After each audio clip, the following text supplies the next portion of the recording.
The mark sheet of IT filing. But what is mark sheet of IT filing?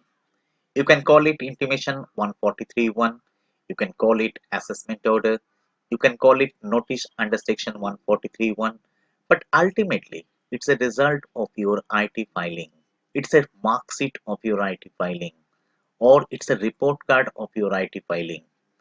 After filing income tax return, it is processed by income tax department, and after completion of the whole process, they prepare a mark sheet in the form of intimation 143.1 and they send it to your registered email ID. But the intimation 143.1 sent to your registered email ID, that is a password protected document. So you have to put your PAN number in the lowercase and the date of birth to open this intimation 143.1 or mark sheet of IT filing in PDF format. Here you see this is the intimation 143.1, the name of the assessee, PAN number, assessment year, acknowledgement number, dean, etc. is given in the 143.1. But the most important part of the intimation 143.1, these two columns. The first column represents the facts and figure as per your IT return. That means whatever you have shown in your IT return, that is reflected in first column. And in the second column, these are the figure accepted by the income tax department as per the database available with them. So you have to check each and every parts of intimation 143.1 right from the very beginning, your income, how much you have shown and how much income tax accepted, and after that the deductions under chapter 6 say how much you claimed and how much allowed by income tax department, and after that the tax computation as per your return and as per income tax department, then the tax relief if any, the prepaid taxes like advance tax, TDS, TCS, self-assessment tax, each and everything you can check one by one in the mark sheet of your IT return or intimation under section 143.1.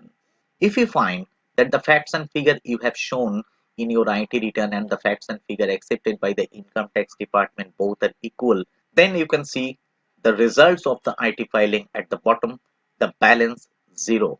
That means nothing is payable, nothing is refundable. So in that case, nothing to do. So only take a printout of this and keep it for your own record.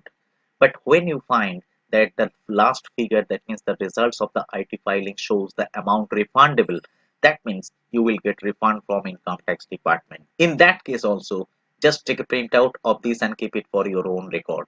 But if you find that the result of the IT filing, that means the last figure shows the amount payable, that means it's a demand order, and in that case you have to take each and every parts of 143.1 one by one, find out the area in which the first column differs with the second column. There may be some deductions you claimed in your IT return but not allowed by the income tax department, maybe some in TDS, TCS or self-assessment tax or advance tax you have shown in your IT return but not allowed by the income tax department because the data is not available with them or data is not updated with them.